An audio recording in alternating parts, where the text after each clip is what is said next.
relationship with them. Yeah, totally. Nicole insisted that we go on Yeah, I Lindholm. was there actually on the weekend. And I thought, I mean, I wanted to hang out with people. And so she and I go hanging out way too much. Kind of Yeah, picked up we're Lindholm, ready, so- right?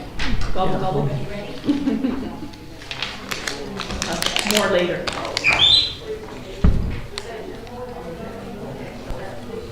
Picked up a piece of slum.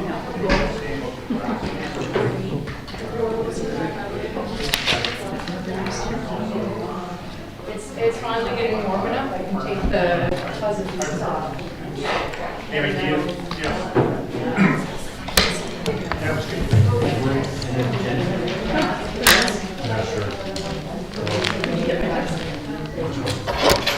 Just now. Did you read this report? I think this is the one. It was quite good, actually. Yeah, we picked up those this afternoon. Okay. Yeah, the three of us were there.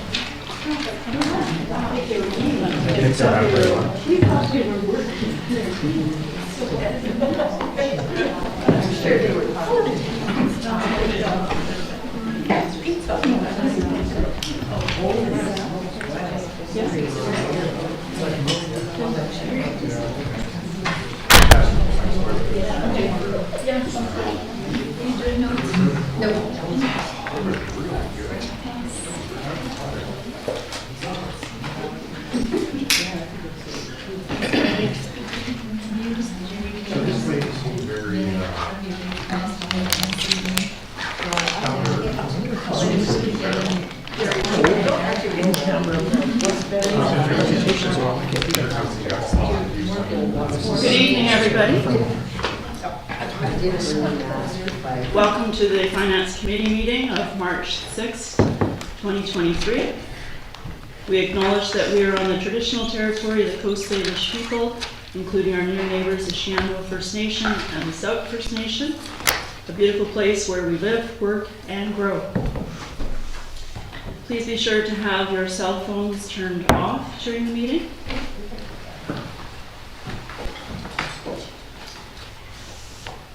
Number one on the agenda is the approval and additions. I'd like you to turn to, excuse me,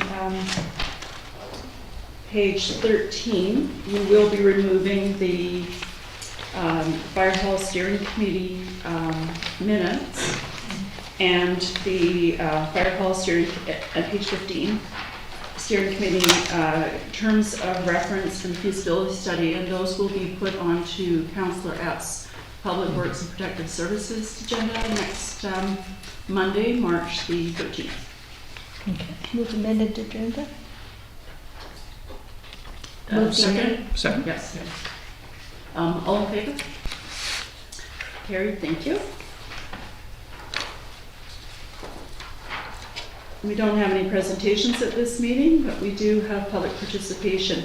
Public participation is specific to the Finance Committee meeting. If there is anyone that wishes to speak on other matters, we do have a council meeting following the Finance Committee meeting. So I ask if there's anyone from the public that wishes to speak at public participation to step up to the podium, state your name and the street that you live, please. Thank you. Jennifer Burgess, 3837 Duke Road.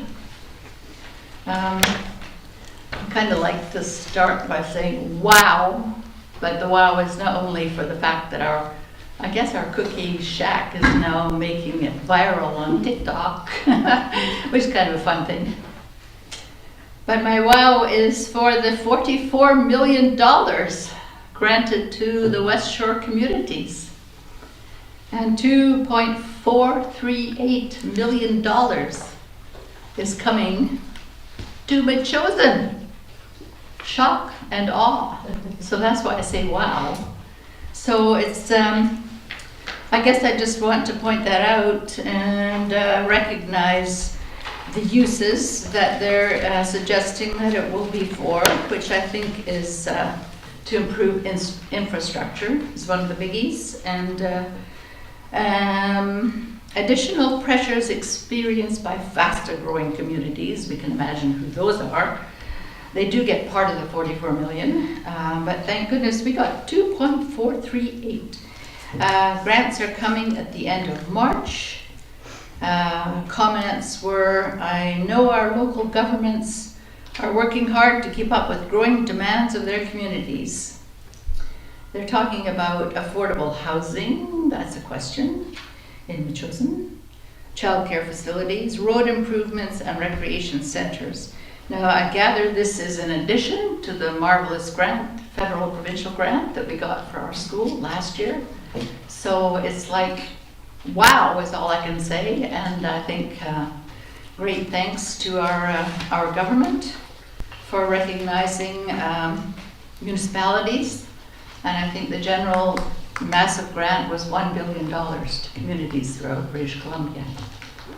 So I might finalize that comment with the hope that we can pull together some strong community members who may help figure out the allocation of your $2.438 million. Thanks. Thank you.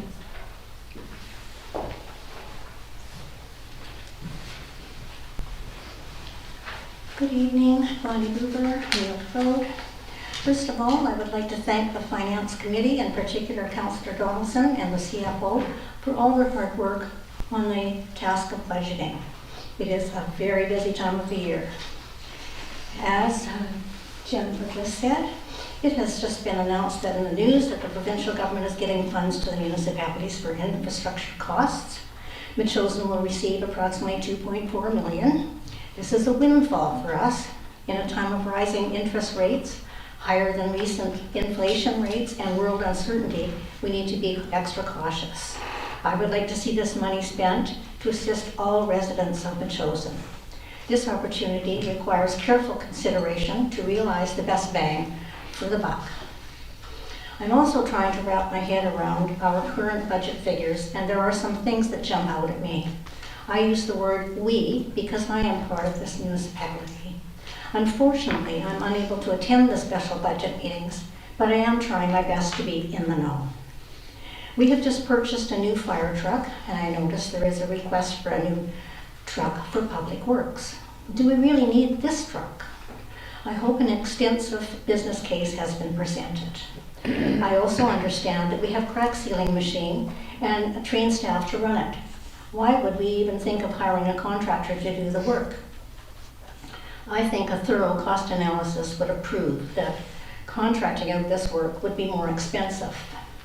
Our roads are generally in good condition. However, it is the maintenance of these roads that needs to be addressed. It's not rocket science to understand that roadside maintenance, i.e. the gravel right up to the edge of the pavement, and crack sealing as examples are key to keeping our roads up to par for their expected lifetime. We are adding an employee in the administration department. Could we consider a part-time temporary be added instead? That way, necessary work order hours would be assessed and adjusted as required. And if the position was definitely needed to be full-time, then we could always make it a permanent position. In addition, I question the need for a part-time clerical in the fire department. This, I think, would probably have to be another unionized position. We have added only a few new residents and have limited commercial establishments. And I know there's paperwork involved with that, but how much could there really be? What I'm saying here is, hopefully the need for these two positions have been proven by extensive business cases. There's talk of a new fire hall down the road. In my opinion, there is only so much money to go around. The fire hall seems to be able to get most things on their wish list. I realize that our fire protection is totally necessary, and believe me, I personally think it is a compliment to our fire chief and her over-the-top commitment and dedication that has made this department so successful and commendable. However, it appears there is a lot of money spent in this particular part of the budget, and we need to realize there are also other departments that need to share the municipality income. Small amounts, i.e. pennies on many lines in the budget, add up to dollars. And if we need big ticket items, then we have to be careful with our pennies.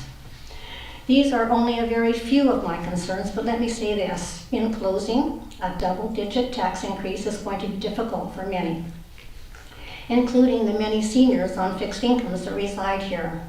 And the projected tax increase figures for the next years in this budgeting cycle are downright scary. Your decisions will affect every Machosen resident. We need to ensure that every expenditure is absolutely necessary and is backed up with the best business practices. Times are different and times are difficult. Please be careful with our money, and thank you for your work. Thank you. Is there anybody else that wishes to speak? Seeing none, we'll move on to the next part of the agenda.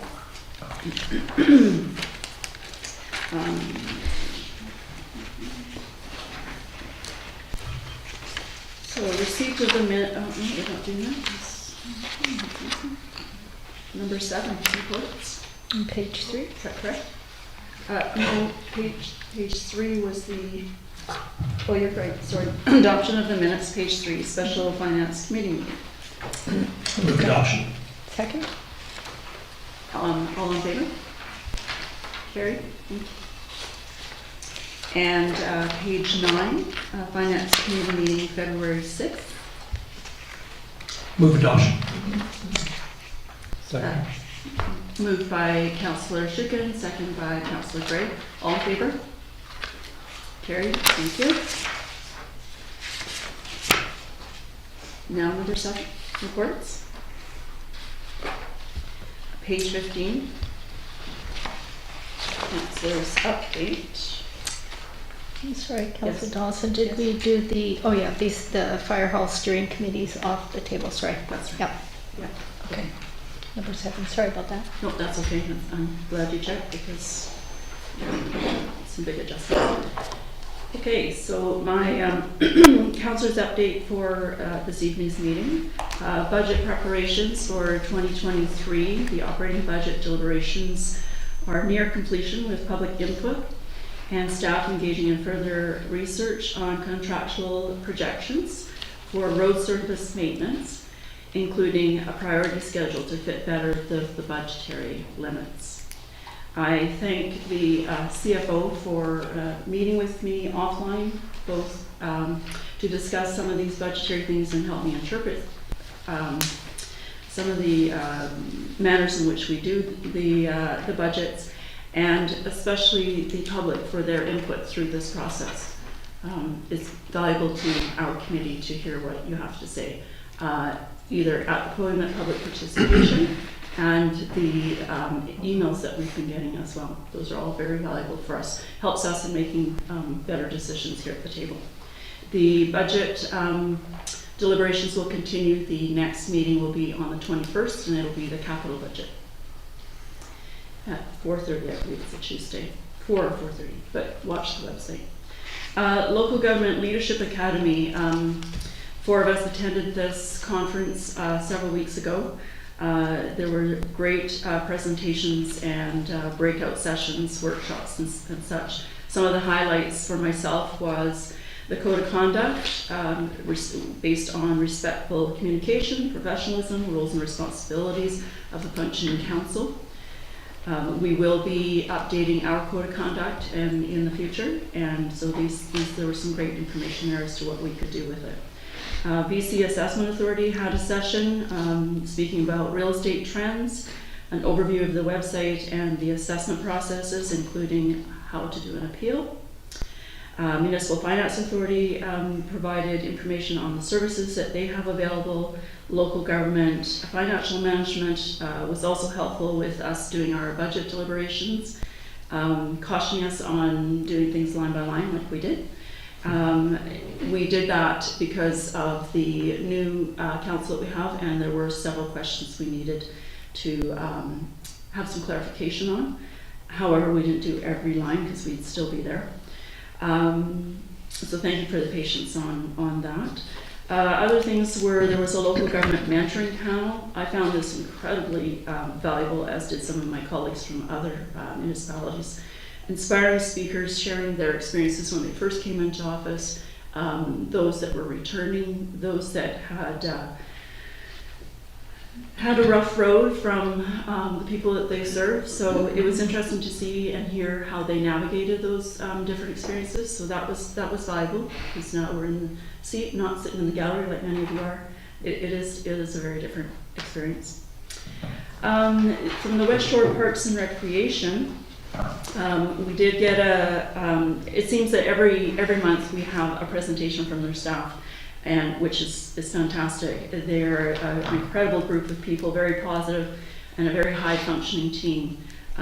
This last month we had the maintenance department give us a presentation to explain all the inner workings that go on behind the scenes and in a 24/7 situation, because there are people that work night shift there.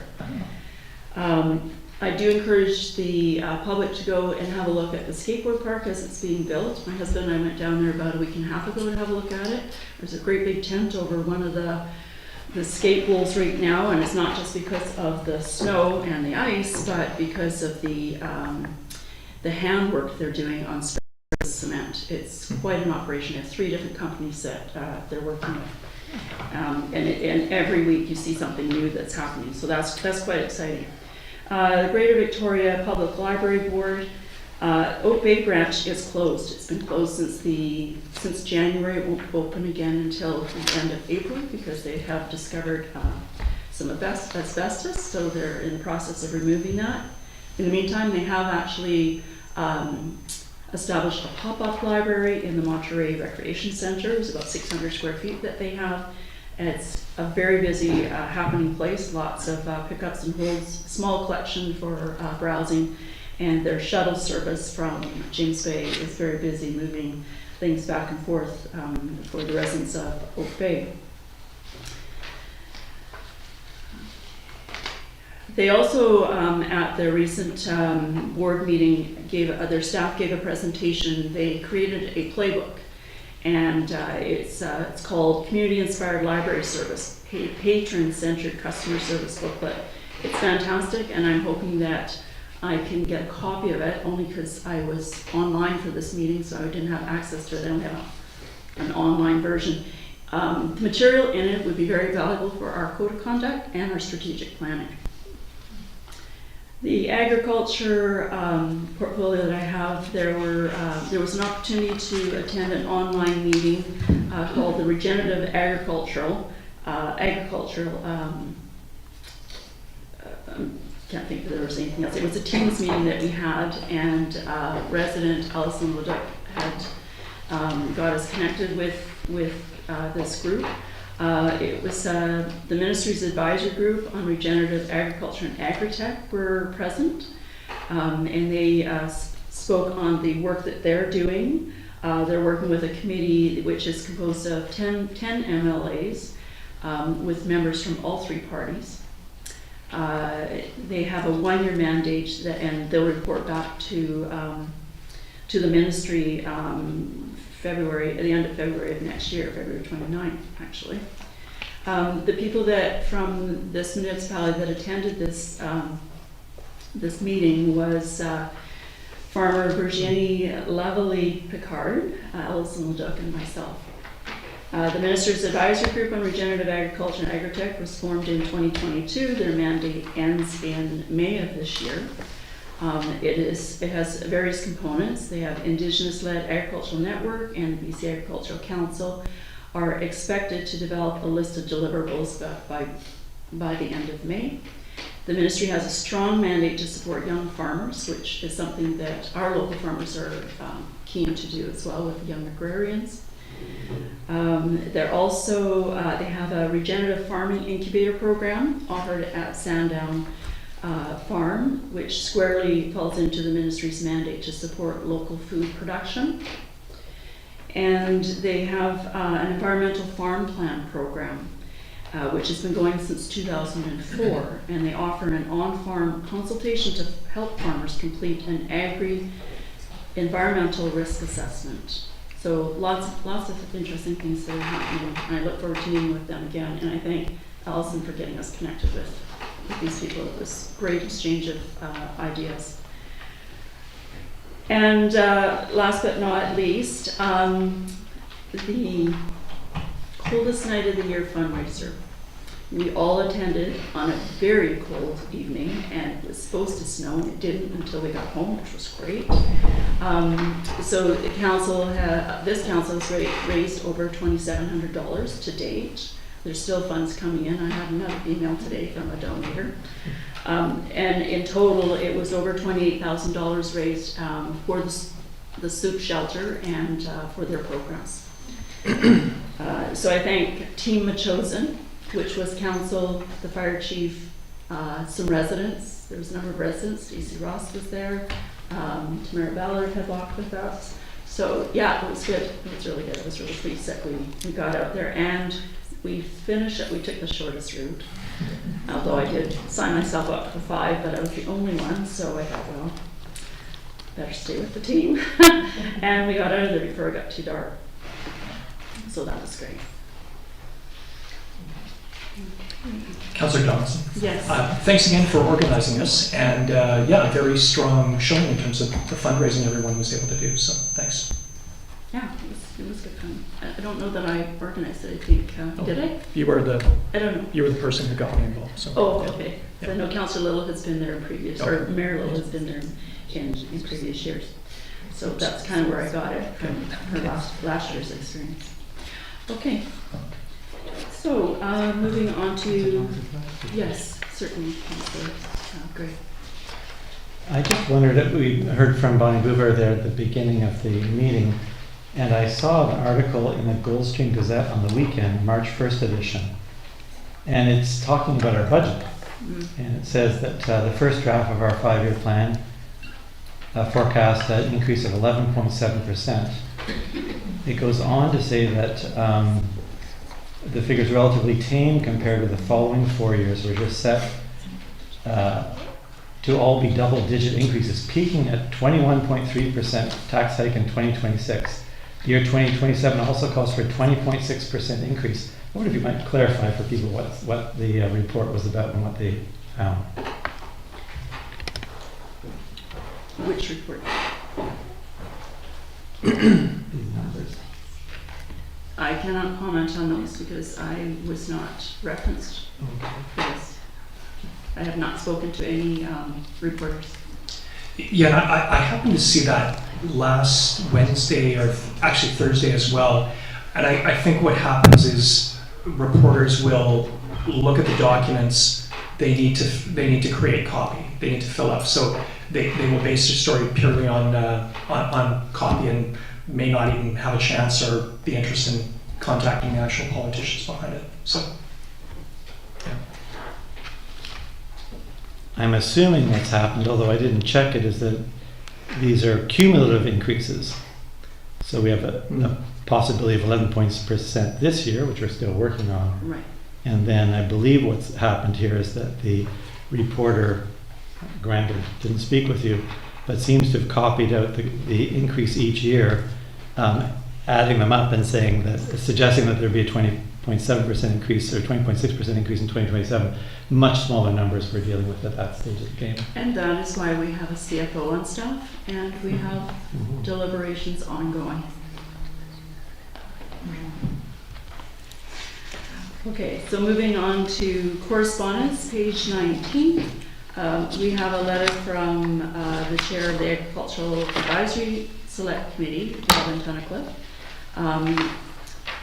in asking for the committee to meet with council as similar to what the Parks and Trails did. So that we can meet them and understand where their goals are, things that we might be able to help them with, or what they would like from us in supporting their advisory committee as well. So I would ask for a motion that the Finance Committee receive the correspondence for information. Yep. I'll make that motion. I want to speak to it. Sure. Do I have a seconder? Second by Councillor Shupin. Yeah. So the staff is really busy right now with the operational budgets, the capital budget, the 5-year financial plan, and the auditors. So they'll be able to arrange a meeting with the Agricultural Committee. I think it's a great idea. We've done it already with the PTASC. Hope to do it with MEASC as well, but it'll have to be after mid-April. Yes, I did. We did have an ag meeting last week, and I did suggest to Robin to contact staff and arrange that to fit into their schedule. Yeah. Yeah. Thank you for that. Any other questions or discussion on this? Okay, so I'll call the question. All in favor? And carried, thank you. And so, no bylaws or other business. A motion to adjourn the Finance Committee meeting.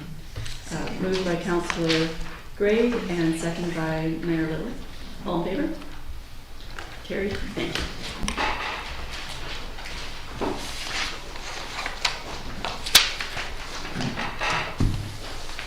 Okay, we'll roll right into the council meeting of March 6th, of 2023. Welcome, everybody. Thank you for coming. I'd like a motion to approve the agenda amended to include a brief statement presentation by our MLA, Mitzi Dean, which would be A under presentations. Would that be all right? Okay, could I have that motion? So moved.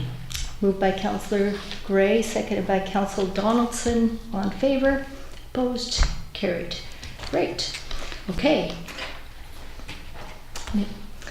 Miss Dean, Minister Dean, please. I imagine this has something to do with a grant.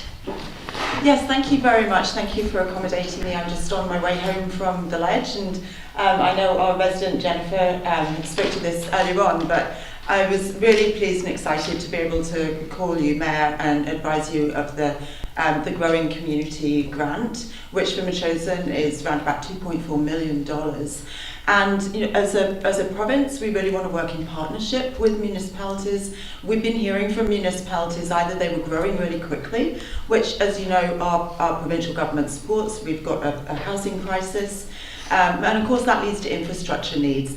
The other thing we've been hearing was a lot of infrastructure across the province was ageing as well. And of course in a time where people are struggling with the cost of living, we know that municipalities are taking those demands and financial pressures very seriously as well. So we know that each municipality has needs that they've identified. We know that you know our community best. You talk to residents in our community, you live here, you know what is needed in our community, and so you will be getting a letter that outlines this grant that is designed for local infrastructure, recognising either ageing infrastructure or growing pressures, but really to support you in serving our community and making sure that that we can continue to make sure that we have the beautiful community that we do have here in Machosen, and that our local infrastructure is there to support the heart of our community and our community activities. Okay, great. And thank you very much. We really appreciate not having to go through the grant process. We really appreciate that it was universal throughout UBC or about across BC, and we were able to get a significant grant that is very significant for a small community of 5,067. So thank you. Does anybody else have any questions? I know we're getting more details towards the end of this month. That's great. Anybody have any specific questions, concerns? Okay, with that, thank you very much.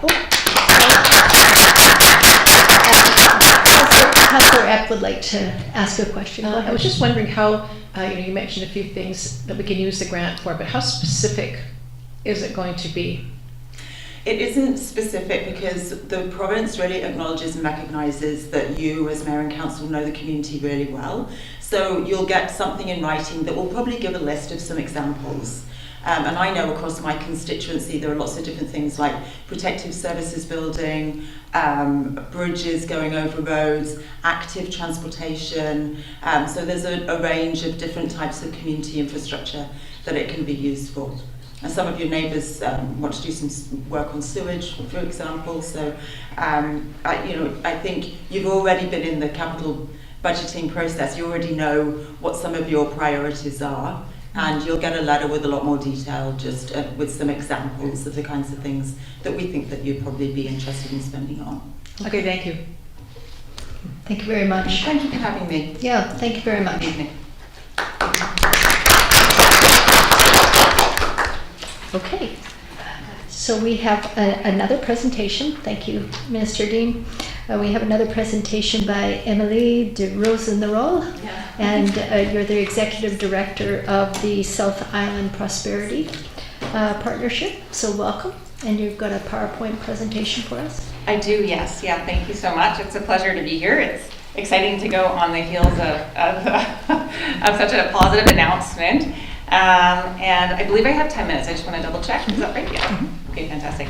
So it's very exciting to be here because we've been established for about 7 years, the South Island Prosperity Partnership, but we haven't actually been here. So really a pleasure to be here and be invited to present and tell you a little bit about who we are and what we've been doing and how we'd love to work with you.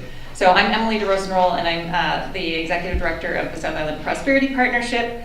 And in 10 minutes, I'll have time just to kind of give you an opening around what we've been doing, just an introduction, and love to have more conversations in the future if we want to dive into anything. So, not working. It's probably me, but the arrow should work, I think. Sorry. Yeah, no, that's okay. That's okay. I'm happy to sit and flip. Your little stick wasn't it? Yeah. The other part. No. I can even do it without slide if it's not going to work. But okay, in the meantime, so that we don't ruin everyone's night here and take up too much time, I'll tell you a little bit about South Island Prosperity Partnership, which began in 2016 as a partnership of municipalities of the region, of the South Island region, First Nation governments, the 3 post-secondaries of our region, many industry and business associations, and the largest employers of the region. So we today have over 75 members, all coming together to build more resilience and inclusion and sustainability in the regional economy.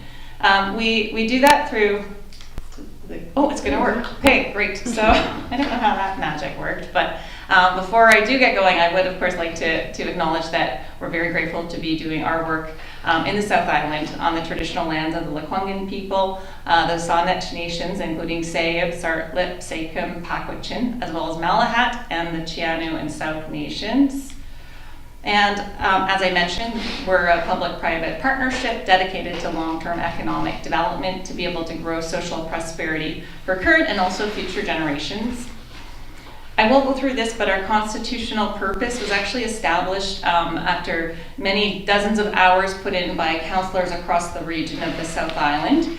So it was your sort of compatriots that put this together and really were very put in a lot of effort around the verbiage used. So the idea is diversifying and strengthening the regional economy, maximizing the amount of provincial and federal investments that come into a region, raising the profile of the South Island as a location of choice for new business and business growth, as well as engaging with Indigenous peoples and the nations, the First Nations, to be able to engage them in self-directed economic development. And I've kind of already reviewed this. This is sort of our membership structure. We have now over 70 members. We started with just 29, so it's grown quite a bit in the last 7 years. And where we originally began as an entity, where we sort of were born out of, was out of the Great Recession. Our region really didn't rebound very quickly as an economy. And so people at that time, about 2015, well after the recession of 08-09, started to realize that our economy wasn't bouncing back, and other regions of similar size across Canada had rebounded more quickly. And so what came to happen is that people looked into what actually was going on beneath the surface of the economy and found that other places in Canada were investing quite a lot, in North America, in their economic development. And the South Island as a region was at about 25 cents per capita. The national average was more like $15.50 per capita for areas of our sort of size. But of course, some of this is about understanding how the economy regionally works and works with those constituent parts. And so what we were able to do is kind of map out some of the larger employers of the region and just demonstrate that actually we're very connected as an economy. And you can see from this picture here that where we work and where we live are generally very different places. So we mapped this out, and you could see a sort of spider web of activity. And unlike, we also mapped out and other images that I have that just show you actually how much from the West Shore people are actually driving to other parts, of the peninsula, of course, and also people coming from those places to come into the West Shore for work. So it's whether it's great to stimulate more business in our local municipality, but you always kind of have this spider web of activity. So it's important we recognize we're reliant on one another. And then, how we summed it up back in 2016 is, but why do you want to diversify the economy? And ultimately, it comes down to one statement, right? So the kids can come home for dinner on Sunday nights is what we sort of, we're playing around with. And the idea is, it's pretty simple. We want our kids to be able to get jobs here or start a business here and not have to move away to the mainland or to Toronto. Heaven forbid we have to go to Toronto to visit our grandkids. So and here you can see year over year, we have measured our impact and reported on our impact. So you can go to our website and look at these reports year over year over what we've been doing. This chart, this shows you we've created a really strong foundation. So if you see the purple chart, the purple bar, that is actually municipal funding, which has stayed relatively stable throughout the 7 years. But because of having that sort of core foundation, we're now able to leverage this green line, which is the project funding. So we're able to layer on top of that and start attracting that provincial and federal extra investment to the region that wouldn't have been possible without that municipal contribution in the beginning. So you can kind of see pretty clearly in this graph is that things are kind of taking flight, and we've really actually got quite a boost since the pandemic. So that brings me to the next slide, and I'm sure I won't have time for all my slides, but recovery through the pandemic. So unlike where we were at during 2016 when we had the sort of Great Recession and we took a while to rebound, the pandemic, this was a crisis where we had the sort of social capital, the networks already there. And so within a matter of 2 weeks, we had formed a group called the Rising Economy Task Force, which was a group of 120 people from across all the areas of our economy. So from the Indigenous economy, skills and education, ocean and marine, retail and restaurant, transportation, agriculture, etc., all the way across, and we were able to say what would really move the needle and move us from relief to building recovery and more resilience in the economy. And so we had, a mountain of recommendations which we drilled into the top areas, and they really informed a lot of our work over the last 3 years. So this was this report that we worked on, and it was really informed by a huge multitude and cross-section of the South Island economy, and allowed us to do things like see when you look at all those trends, what comes up. And so we were able to also provide information on how exactly our local economy was being impacted by the pandemic and the lockdown measures in a way that Ottawa needed to know about, or provincial government needed to know about. So we actually worked quite a bit with Mitzi, for example, on distilling up that information so that the stimulus funding could actually be targeted on our region. So that's sort of what South Island Prosperity Partnership allows, is us to kind of augment our voices to be able to make sure that economic development is working for us on the ground level. And we came up, well, as a community, this is a massive endeavor actually. This is the economic recovery strategy called Reboot, also available online if you're interested. And here, just a smattering of things that came out of it. We've been hosting this conference called Rising Economy. It's open to the public. It's been 3 years now that we've had it, and it's been a way to get our regional thought leadership out there, and also a lot of people to come to our region who normally don't come here. And so to bring that, make that very accessible has been the objective. And as part of that, we've had something called Local Leadership Day, bringing in, this past year, we actually had over 90 attendees, and I believe there was about 60 elected officials.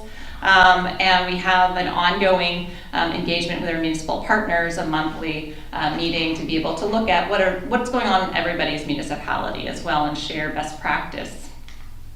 And the Indigenous Prosperity is a really important project that we're very proud of. We now have established this. This has also emerged from the Reboot strategy.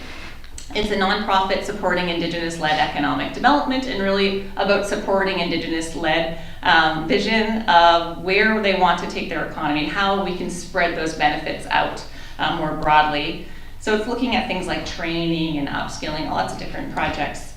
And this is our new executive director, Christina Clark, who was supposed to be here with me today, but she has COVID. But she's wonderful. She's been actually on our board since 2016, a real advocate for regional economic development and Indigenous engagement in the economy.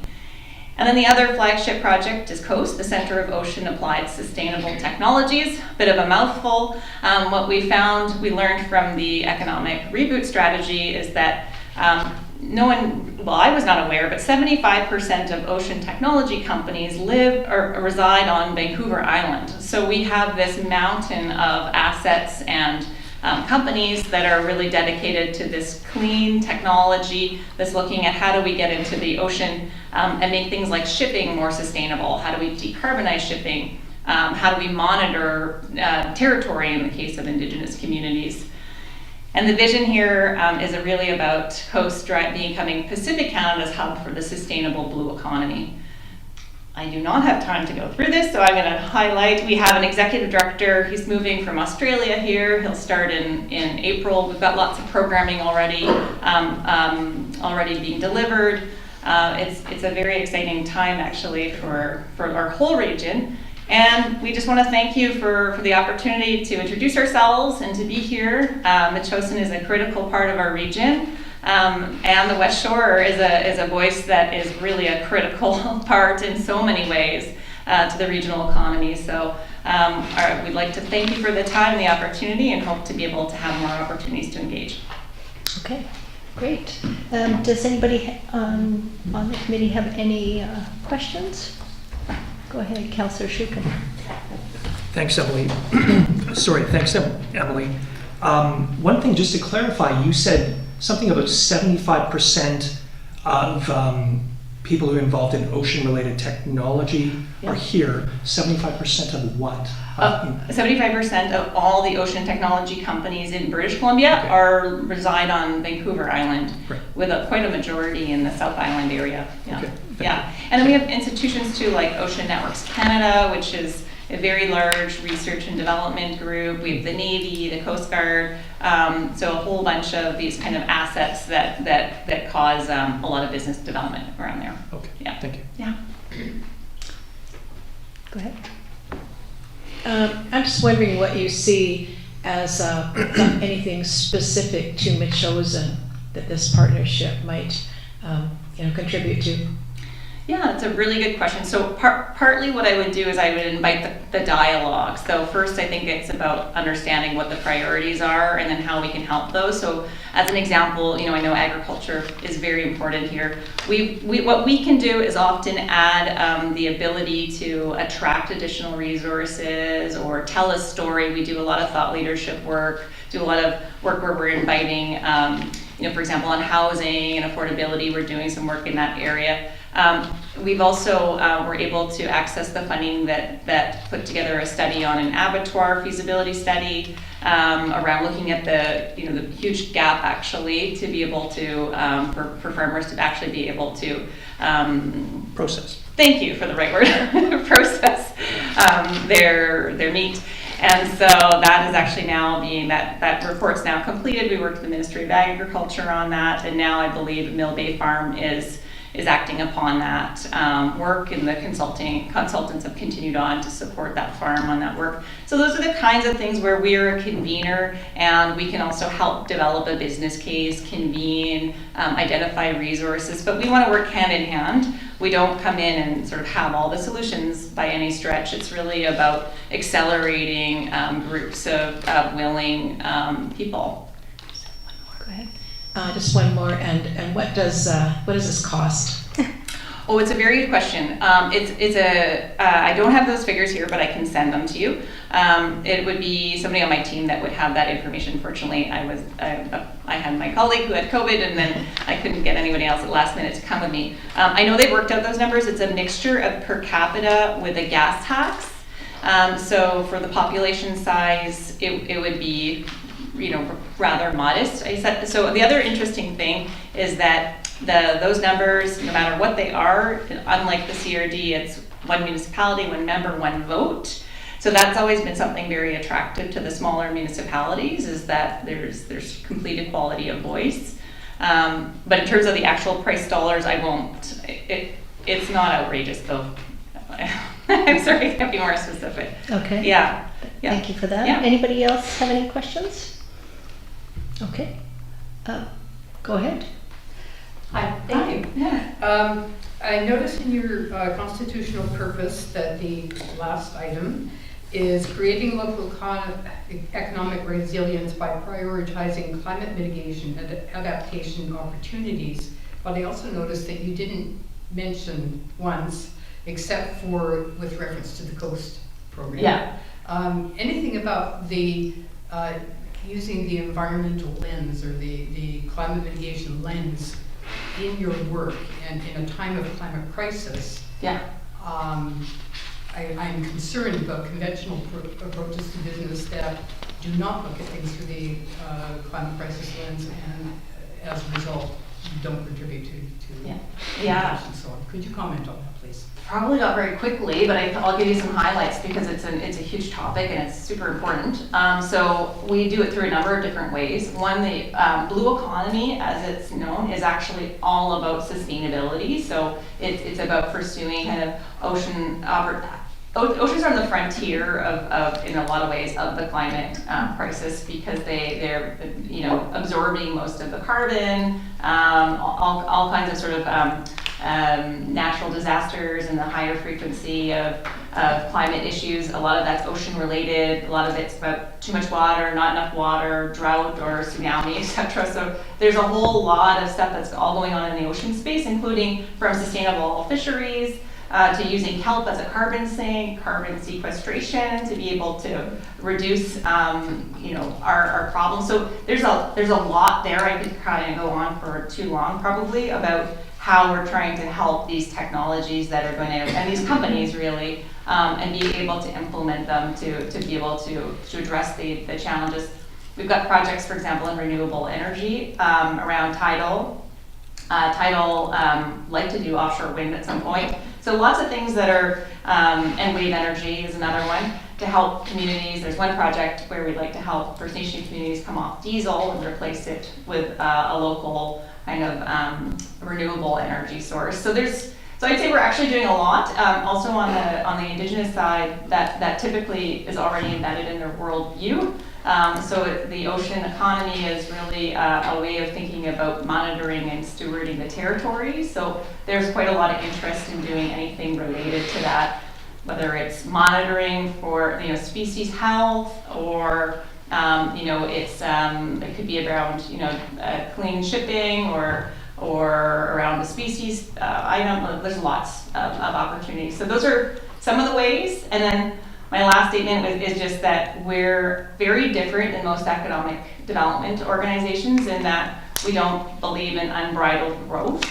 It's really about making sure there are household sustaining jobs, that we have, we can attract doctors, that's important. It's not necessarily about growth for growth's sake or just relentlessly chasing GDP, which is what we kind of hear about. So I think we're a little bit different in that way, that from the very start we've been about the quality of growth, not the quantity of growth.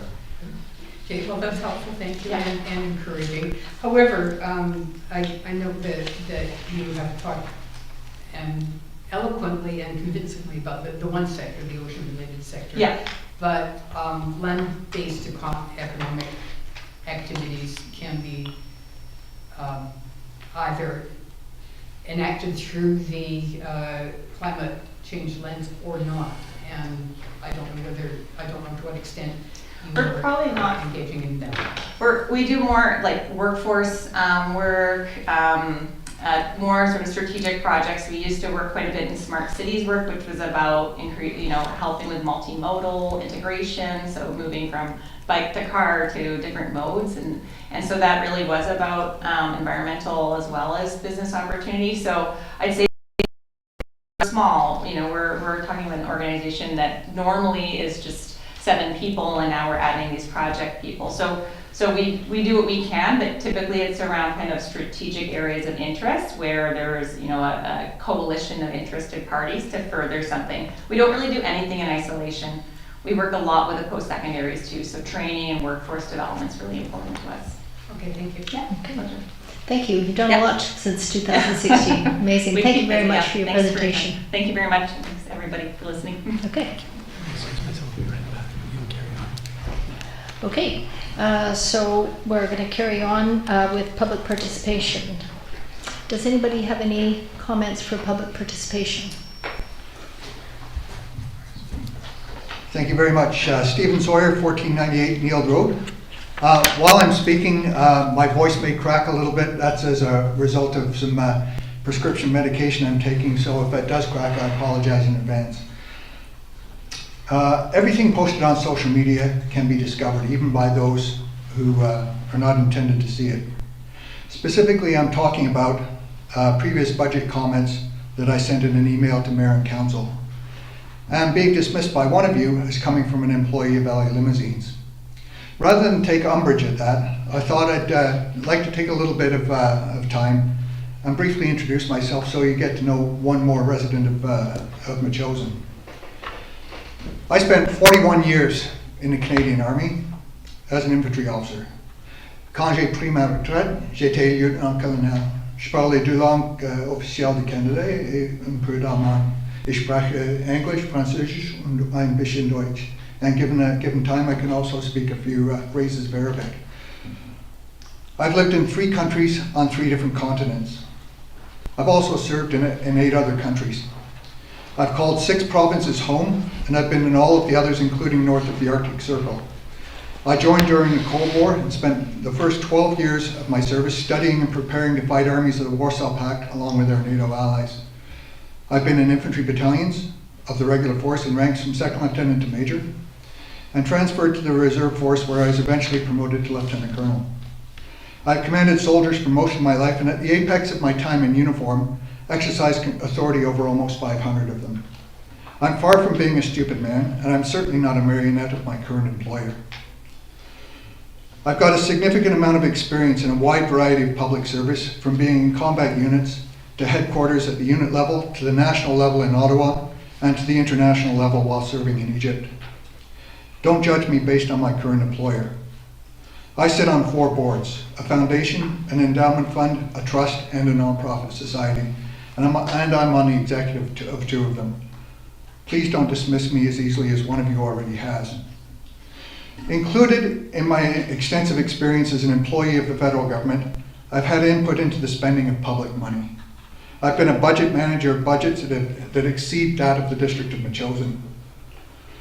And I've had a lot of experience in cutting spending to meet the fiscal realities of the government of the day of both political stripes.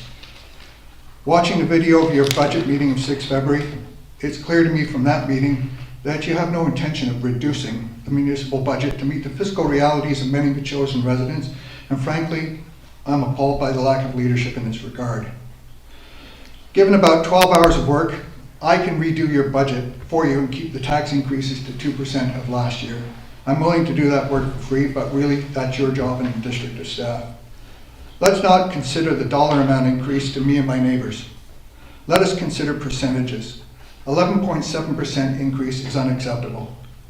You need to reevaluate your priorities and reduce that percentage dramatically. Additionally, you need to reject budget submissions by non-elected entities that exceed 2% of the previous year. You can do that. You can force them to go back to the drawing board and redo it. Even better, those of you who represent the district on the various boards can do your jobs and make sure that the budgets are acceptable before they even get submitted to all the municipalities. A limit of a 2% increase should be the goal. Anything else should be unacceptable. Anyway, thank you for your time.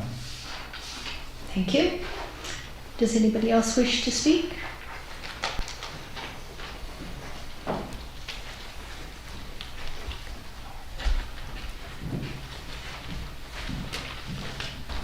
Sherry Rourke, Rocky Point Road.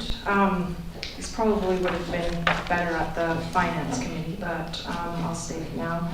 I just wanted to thank Council again for your hard work on conducting a thorough review of our budget. As someone who's been able to attend a handful of those meetings, I can attest that they have been line by line dissections. They've been long meetings. I've taken the time to look at other increases that have been released through media on other local governments, and I've yet to see a decrease in any community, and I've seen them as high as 27% increase this year in this province. Many of them are averaging between 11 and 17%, a lot towards the 17%. When I think about that, I think 11.5 is probably a pretty fair increase. I think it's important for residents to know that our inflation increase this year is 7.2% as set by the CPI. So given that, if we don't change anything, if we don't need anything else, that's the minimum increase we're really looking at. So trying to ask you to achieve the same result we had last year without that 7.2% is unrealistic. As much as we would all not like to see tax increases, I don't think that's a fair request of our council. At the end of the day, our revenue and expenditure budgets have to reflect our current realities. We've had supply chain issues, you know, you guys have spoken in the past about what those, the pressure is on our budget, so, you know, I think it's understandable. And we have limited funding resources, so, you know, it's understandable that residential is likely to have or bear the largest portion of the cost, but maybe there's room for council to look at our mill rates on the other sources of income for taxation, business, industrial, farming, and maybe, you know, we can see a smaller increase on our residential rate with a little bit more of a substantial increase on those other sources. Thank you. Okay, thank you. Anybody else wish to speak? Seeing none, thank you for that, everybody. We'll move to page 13, the adoption of the minutes. So first we're going to have the council meeting of February 6th. I'll entertain a motion for adoption of the minutes. Move adoption. Moved by Councillor Epp, seconded by Councillor Donaldson, Councillor Donaldson. Comment, concerns, call the question, all in favor? Opposed, carried. The special council meeting of February 27th on page 19. Move adoption. Moved by Councillor Shukin, seconded by Councillor Epp. All in favor? Opposed? Carried. Great. And the receipt of the minutes. Moving to page 21. Councillor Donaldson, did you want to speak to this one? Yes, thank you. This is the minutes from the special Finance Committee budget meeting of February 6th. Overall, we had very good conversations regarding the operating budget, including constructive comments from the public, and we continue to. So this is important for us to know which direction to go. I also like to thank the Deputy Corporate Officer for taking such good minutes. Thank you, Tina. And could I ask if we could, I guess, Yeah, so the motion to receive the minutes? yes, please. Okay, so moved by Councillor Donaldson, seconded by Councillor Shukin. Anybody else want to comment? No? All in favor? Opposed? Carried. Thank you. So the Finance Committee meeting of February 6th. Yes, thank you. We had, at this meeting, we had very enthusiastic Presentation? input regarding the importance of the CRD arts in our community and the culture program, arts and culture program that they provide throughout the region and in Metchosin. Metchosinites are very passionate about the arts and culture, not specific just to what's happening in our own community, but everywhere. And the presentation that we got was fantastic. And so Mayor Alto and Mr. Gilpin, I think his name was, came out and did a very quick overview of what they do offer. Okay, So move receipt. Yes, please. Councillor Donaldson, seconded by Councillor Gray. All in favor? Opposed? Carried. Thank you. Okay, and this is the Community Planning Committee meeting. Councillor Shukin. I would just move adoption, or sorry, move receipt, please. Okay, move receipt by Councillor Shukin, seconded by Councillor Donaldson. Concerns, comments? No? All in favor? Opposed? Carried. Okay, moving right along to the Environment Natural Areas Committee meeting of February 13th. Sure, I move receipt of the minutes of February 13th Environment Natural Areas Committee meeting. Moved by Councillor Gray, seconded by Councillor Shukin. Comments? No? Okay, call the question. All in favor? Opposed? Carried. Thank you. Okay. So the Public Works meeting of February 13th. Councillor Epp. Move receipt. Moved by Councillor Epp, seconded by Councillor Shukin. Any comments? No? All in favor? Opposed? Carried. Okay. Have we got all of them? One more, I think. One more. Yes, that's the Special Planning Committee meeting of February 21st.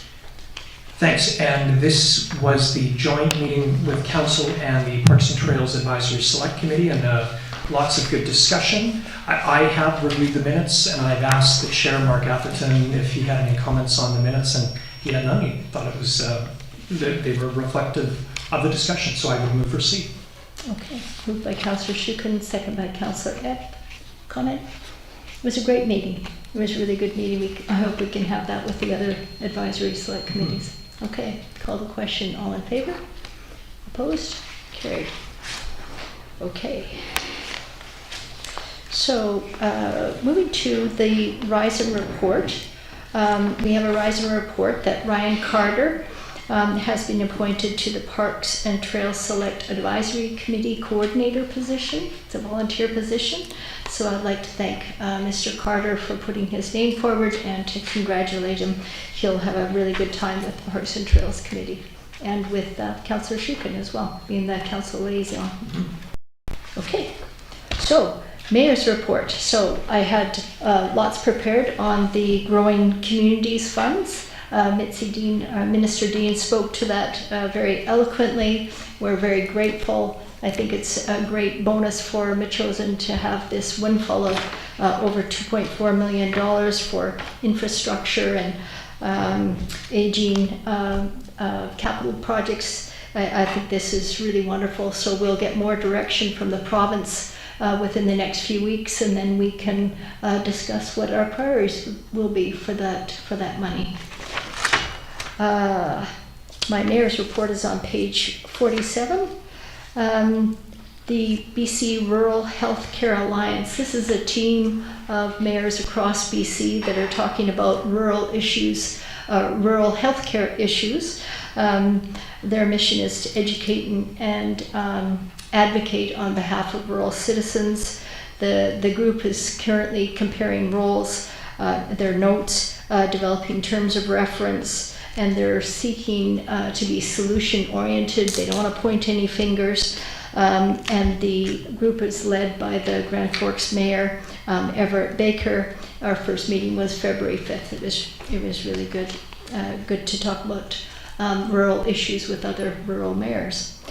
The second, actually the Local Government Leadership Academy, Councillor Donaldson had already spoken about that, but I just wanted to say thank you to the taxpayers for allowing us to attend these meetings, especially for a new council, where you can pick up some of the information and valuable education regarding how to be part of a team and the legislation. So, okay. Moving on to the Victoria Regional, there's a mistake here. I said land. I don't know why I was thinking land. Transit Commission. So I've been asked by the Honourable Rob Fleming, he's the Minister of Transportation and Infrastructure, to sit on the board for the Victoria Regional Transit Commission. And the commission was appointed by the Lieutenant Governor, Janet Austin, on February 13th. I sit on the commission with other mayors and a councillor, Mayor Maya Tate from Souk is the chair of the committee. And the VRTC determines transit routes and services levels in the Victoria Regional Transit Service. It sets fares, reviews budgets, raises local share funding from regional motor fuel and property taxes. We've already had an orientation session, and the next will be reviewing the operational budget, and the operational budget's over 100 million. It's really complex, but really quite fun. There was an announcement today, this morning, that they are having a operator and worker appreciation day, which is March 18th. They're inviting the public to comment between now and March 18th regarding their stories, regarding their experience on BC Transit. So I encourage all of our members to write in their stories regarding BC Transit, culminating on March 18th with an appreciation day for operators and workers of BC Transit. And then the final item was the coldest night of the year. So thank you everybody for joining me. As I mentioned before, last year I walked it alone, and this year there was all of us and some community members. It was a great night. We were able to raise over $2,700 for the Souk shelter. It was a great time. So thank you very much. Okay, that's it for my mayor's report. Business arising, page 49 of your agenda. So this is business arising from minutes. Councillor Donaldson, did you want to take this one? Sure. This is in regards to the Central Saanich Food Hub's feasibility study, and it was shared with the Agriculture Advisory Select Committee recently, where they did have a discussion about whether it was something valuable that we might consider here in Metchosin. I think it's fair to say that we're not ready for something like that. Having said that, this was a very large study. A lot of money went into this for Central Saanich, and Saanich is also doing something similar, and it's more about processing foods. What the Ag Committee did cite was the biggest challenge is the competition of the marketplace. A lot of people still aren't identifying buying local from farmers, and even some of the local grocery stores are no longer engaging with farmers either. So it's a change in the marketplace.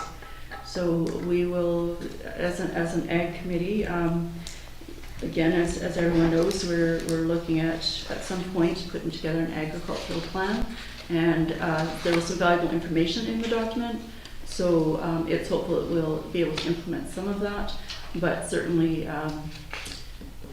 more conducive to what is chosen, grown, especially with having the urbanization close to our borders. So that is our marketplace to educate and share about local food and food security, that sort of thing. Okay, great. Thanks for that explanation. So that this motion is that council refer the Central Saanich Food Hub's feasibility study to the Ag Committee for their comment. Right, that's already been done. It has already been done, yes. Okay, we should still vote on it just to keep the record straight. Yes. So the motion is from Councillor Donaldson, seconded by Councillor Shukin. I know we've already done it, but this is how we do things. All in favor? Opposed? Carried. Thank you. Okay. On page 51, this is the Community Planning Committee recommendations. Thank you very much, Mayor Little, and thank you very much to Council for working with me through the planning and conceptualizing of the working group on the future of the bufferland. And with that, I would like to move that Council approve the proposed terms of reference for the bufferland working group, and that Council direct staff to post notice on the District of Metchosin website that Council is seeking citizen membership for the working group. Okay, and the terms of reference are on page 52 and 53 and 54 of the agenda. Okay? Yep. So that's moved by Councillor Shukin, seconded by Councillor Donaldson. Discussion. Councillor Gray. Thank you, and through the chair, Councillor Shukin, I wondered about the definition of, well, it says options for future management, and so I can think of things like land use and planning, land use and zoning, ownership and oversight responsibility, land protection covenants, stewardship monitoring, like that idea that came, I think, from, was it MIASC or PTAS, the Friends of the Bufferland, some idea of having local people involved, invasive species, and trails. Are those the kinds of things when we talk about land management? I just wonder where it starts and finishes. And I guess I'm particularly thinking of the words of one of the members of the public, I think a week ago, talking about, water's flowing down now on Neil Road and undercutting the shoulders. And so there's probably work we're going to be doing as council that the Bufferland Working Group won't be doing. And there I'm wondering what the detention pond and that, is that going into the working group now or is it staying separate? So I'm just trying to figure out what's the scope of the work to be done by the working group. Yeah, well, that, you raised good points, Councillor Gray, and in fact, what the other one too is maintenance, of course, of general maintenance, right. Financial impacts. Whoever's on the working group is going to probably find that the task before them balloons mysteriously as we get into things. So yeah, there will be some work that needs to be done to define the scope. But again, the key point for the working group is to identify and evaluate options for the future management of the bufferland. So it is likely to include zoning because right now it's community recreational 2 and 3. And I don't think there's a plan for a golf course or a mini golf course or whatever that might allow. So, yeah. Okay. Thanks. I mean, I think my disquiet, I've voiced it in other meetings, that setting up a working group to get public input and filter it before it gets to council is puzzling to me. And so I'm not as keen on this process. But we have the idea in the membership there would be people from PTASC and MIASC, and I expect those to be liaison people. Given the way the committees are structured, people don't speak on their own behalf. They would be speaking on behalf, so they'd take things back to the committees, that kind of thing. And I wondered, I would like to see or learn a bit more about the criteria. How do we select people if there's a big number of people coming? And then finally, can we have 2 or 3 community members outside of the Neil Road area, or what would the number be? So right now, the number is set as no more than 9, or up to 9 people.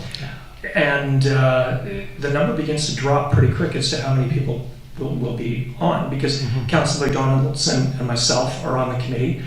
We do want good representation from the Neil Road folks, which is here, the PTASC and MIASC, and/or MIASC, and of course community members as well.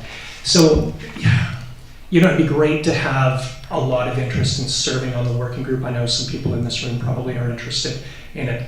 I think the experience to date is we don't have people busting down the doors to be part of these committees. So we will see what happens. So yeah.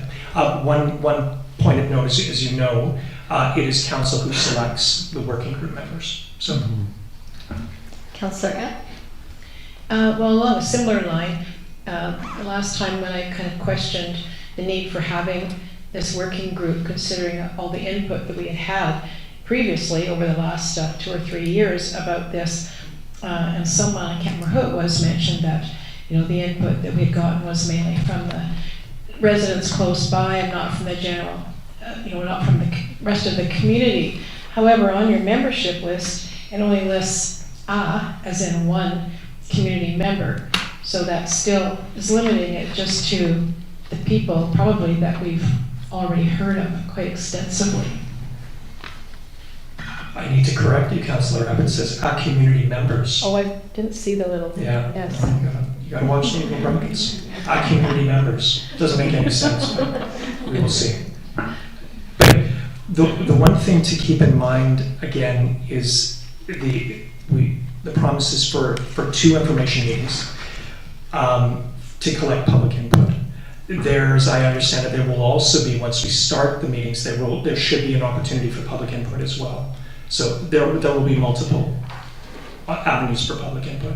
So, okay, thank you. Hold you to that. Okay. Councillor Donaldson? And will the working group meetings be open to the public? Well, correct, Tina. I believe that if you form a working group, it has to be open to the public. Yes, so Tina's okay, yeah.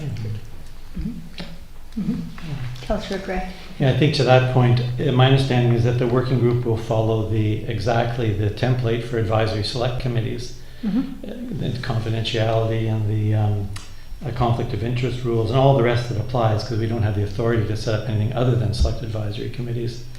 But one thing I would suggest that we do, or advocate that we do, is put an end date on this committee of September 30th or some day when we see, it helps sometimes to work to a timeline. And I think this one is one where we want to finish off so that we can get moving forward. So I'd like to hear about that, and I have just one other comment. So it's already baked in, 6 months from the time it's formed. And it was a very smart move on my part to say from the time it's formed, because we were delayed. I think two meetings were canceled where we could have had this going in December, and I'm not going to call point of order from people laughing at my smartness. But, hey. Great, I appreciate that. Thanks very much. One final point, and that would be that I would ask that the sort of foundational to this group is that when you get going, we're seeking views on all kinds of things, but I would like to see that the basic idea of this committee is that we're upholding and respecting the reconciliation agreement that created this the buffer land in the first place. And I just think that's really important for us. We have a important relationship with the Shannon First Nation, and this reconciliation agreement is terribly important.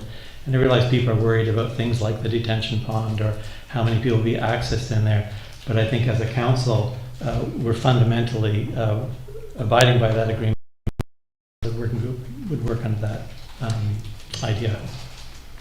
Marilyn, Go ahead. that is a great point, Councillor Gray, and that will be a core principle that I abide by and work through as chair.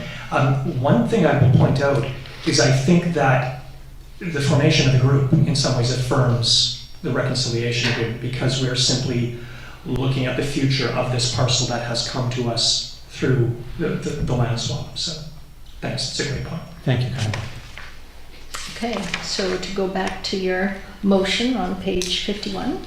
So we've got a mover and a seconder. So with that, I'll call the question. All in favor? Opposed? Carried. Okay. One opposed. Sorry? Opposed, sorry. Councillor Gray opposed to Bufferland Working Group Terms of Reference. Okay, moving along to B. Thanks, Mayor Little.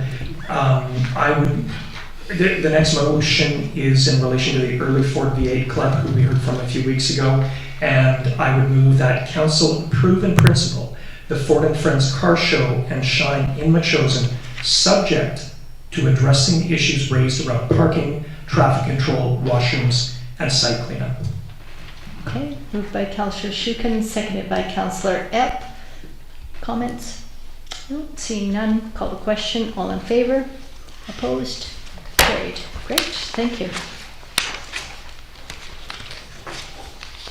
Okay, Councillor Gray, this is business arising from minutes of the council meeting of February 27th.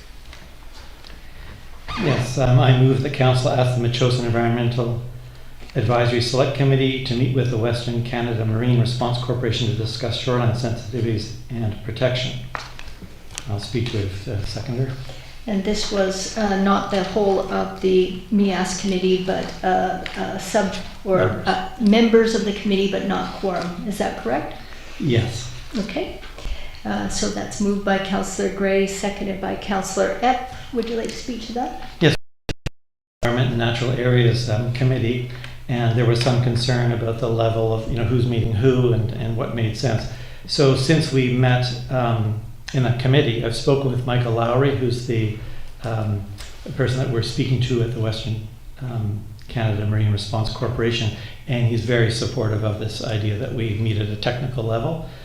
So he would have a number of his team and a number of members from MEASC, and that sounds ideal for him.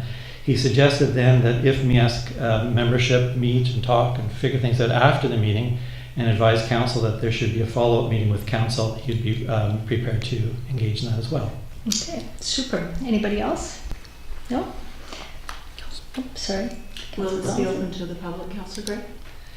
I think this particular occasion, we're going to have a meeting without a public participation in order that we can get right down to it and then make a public report out of the meeting.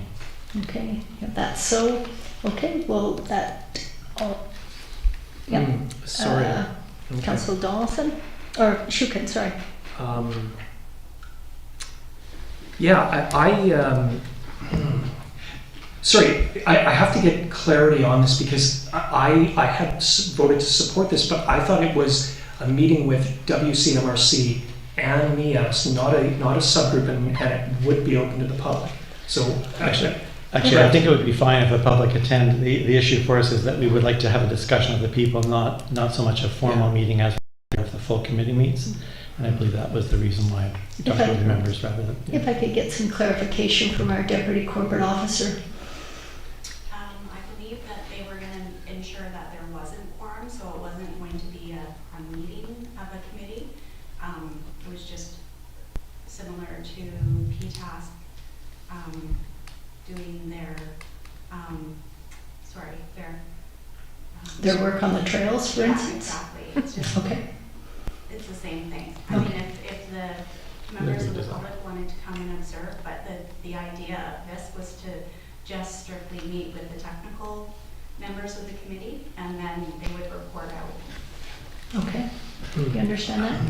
so I'm happy if the public attend. Sorry, what I meant was participation in the discussion, just to allow what it is that the WCMRC people are sensitive to the idea that they can have an agenda and meet with some people and not be accosted, because there's a lot of controversy around the issue of spill response and that. Okay. So as to give them the opportunity to meet without a huge fuss. through you, Mayor Little, Councillor Gray, will this be open to the public? Well, let's Sorry, make it open to the public. advertise, I'm sorry.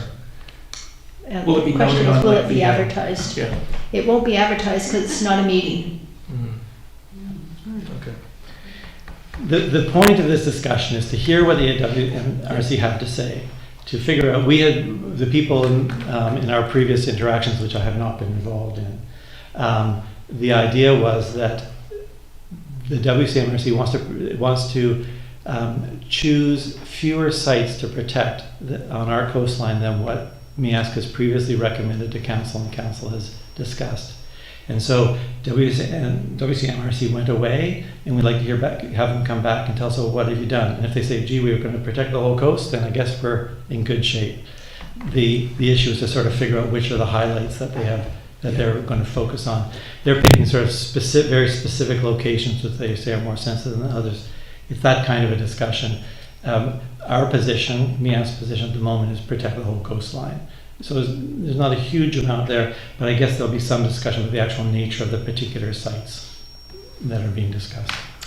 So if I can interject, what WCMRC was looking for is just a safe environment for them to discuss with the MEASC openly. Yeah. So they asked for it to be not a meeting, just a discussion between a few members of MEASC and a few of their members. Okay. And then, as Councillor Gray said, that at some point that we may decide to have another meeting, depending on the results of those, and then report to Council. Yeah. Okay, thanks very much. I can see this. When I supported this motion initially, I thought it was to have that dialogue with MEASC more directly, and again, heat off WCMRC. Heat isn't a kind of a good conducive for good dialogue, so I'm prepared to support this. I can see the sense of it, but it had changed, and I just wanted to get some clarity. So Yeah, thank that's you. fine. Anybody else? Okay, I'm going to call the question. All in favor? Opposed? Anybody opposed? No. No? Oh, no. Okay, unanimous. Thank you. Okay. So, 55. Page 57. This is the request from the fire chief. So this is a memo from Fire Chief Dunlop to the interim CAO, Lynn Tanofsky. She's requesting council a resolution to support a $30,000 grant application. I think we should do it. Moved by Councillor Epp, seconded by Councillor Shukin. Comments? No. With thanks to the fire chief. All in favor? Opposed? Carried. Thank you. Okay. Moving to page 59 of the agenda. This is a council report to council from interim CAO and Chief Financial Officer Sulin Tarnowski. Sulin. This report is just for council to receive for information in accordance with Bylaw 595, which speaks to council's wage adjustment. Like was mentioned by a member of the public earlier, you could see in the attachment to the report on page 63 of the report what a previous 12-month CPI consumer price index was for the Victoria area. According to the bylaw, this council's wages will be adjusted by that percentage as specified in the bylaw. Okay, so it is a council adjustment. The reason why this is, it's not usually brought forward. It's a bylaw that is already established in 2013. We're following the bylaw. The Chief Financial Officer just thought that we should be aware of this and have it in an open and transparent way. It's not that we're doing a council wage increase per se. We're following the bylaw, adjusting the council wages according to the consumer price index. Okay. Does anybody have any comment? Go ahead. It's not about the topic, but I'm just looking at the bylaw. So it says bylaw 595 on page 61, and then on page 62 at the top it says 506. Is it two separate things, or is it the same thing? Okay. Yeah. So the bylaw 506 was replaced with the bylaw 595. I think the header just was missed, but good catch. Okay. And thank you.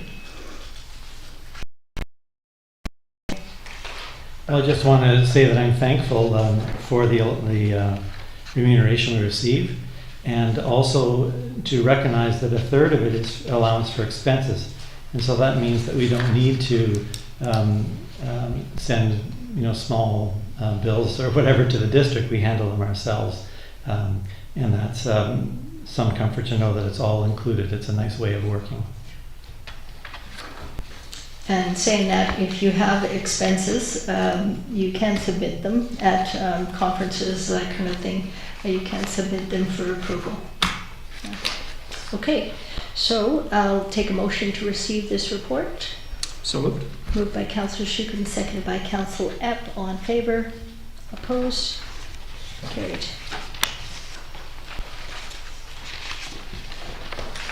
Okay, we've got the public communication report statistics for January 2023.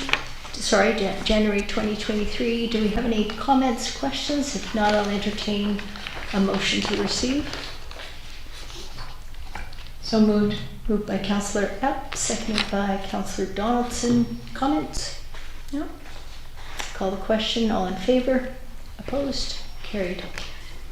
So we've got the Metchosin Building Inspection Department, January and February on page 69. Does anybody have any comments, questions for staff? No? Okay. Move for C. Moved by Councillor Shukin, seconded by Councillor Gray. All in favor? Opposed? Carried. Thank you. The monthly bylaw and animal care services report is on page 71 of your agenda. Does anybody have any comments regarding this? Major highlights from depositing of fill, land use, unsightly premises. If not, I'll take a motion to receive. So Moved by moved. Councillor Donaldson, seconded by Councillor Shukin. All in favor? Opposed? Carried. Thank you. And correspondence. So we have correspondence from the Township of Esquimalt. This is regarding municipal approaches to lowering of speed limits. Does anybody want to comment regarding this? No?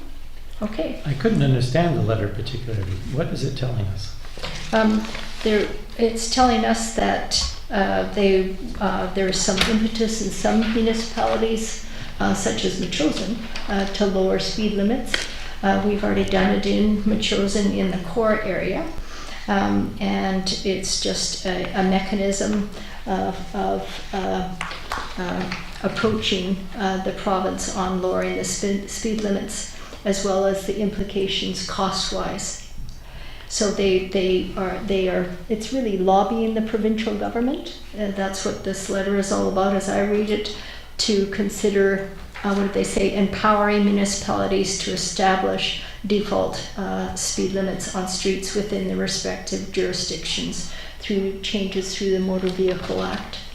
Anyways, that's what the letter's all about. And they seem able to do that, but there's some hitch, which isn't clear.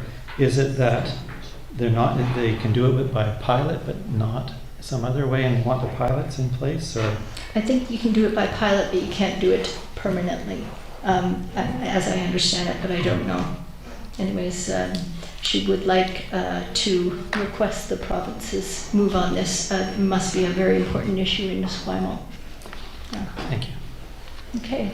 Move receipt by Councillor Donaldson, seconded by Councillor Epp. All in favor? Opposed? Carried. Thank you.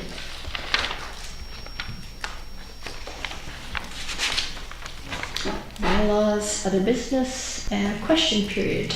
We have time for question period. If anybody has any questions, up to 20 minutes. Go ahead. Yes, Councillor. Do you want to come to the microphone? If you can state your name and your street, that'd be great. Leonore Davidson, 900 Speyside Lane, Souk.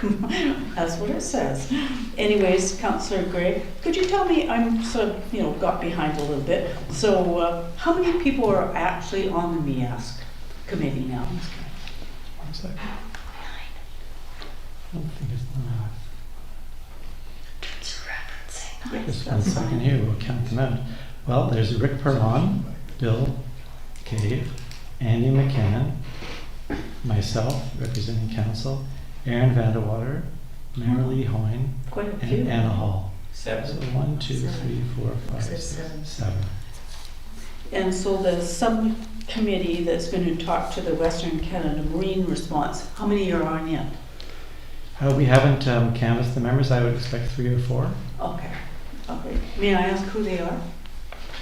Is that acceptable? The members of the committee are Rick Perron, Aaron Vandewater, Bill Cave, Andy McKinnon, Anna Hall, myself, and Marilee Hoyne. Oh, so Gary just Fletcher. all of them. Gary Fletcher. Yeah, I was going to say, isn't Gary Fletcher on it too? All right, thank you very much. I just wanted to bring it to your attention to reference the Esquimalt letter. The City of Victoria brought that to UBCM about 8 years ago, and the UBCM lobbied the province, and to the best of my recollection, it didn't get passed. Municipalities got the authority to lower speed limits, but the 50-kilometer minimum is a provincial guideline. Gotcha. Councillor Epp? And two, one of the reasons I would say anything about this is because right now in the budget, we have a huge increase in our cost of our signs because we're having to upgrade them to the proper provincial standards. And so, while I would love to see lower speed limits in Metchosin, I think that for right now, that we just have to stick with what we've got because anything else is going to be even more costly than what we're already showing as far as those kind of expenditures. Okay. Does anybody else have any questions? Jennifer Burgess, 3837 Duke Road. To Councillor, through the chair, to Councillor Donaldson, the 21st is the next budget. Yes. Yes, I believe so. Yes, would that be presented as the sort of final stage that used to be presented by Sam Weller, where there were major posters of the capital reserves and other areas? Will council be at that stage on the No. 21st? No, we won't be. We have the capital budget to do, and then we'll have the one-timers after that.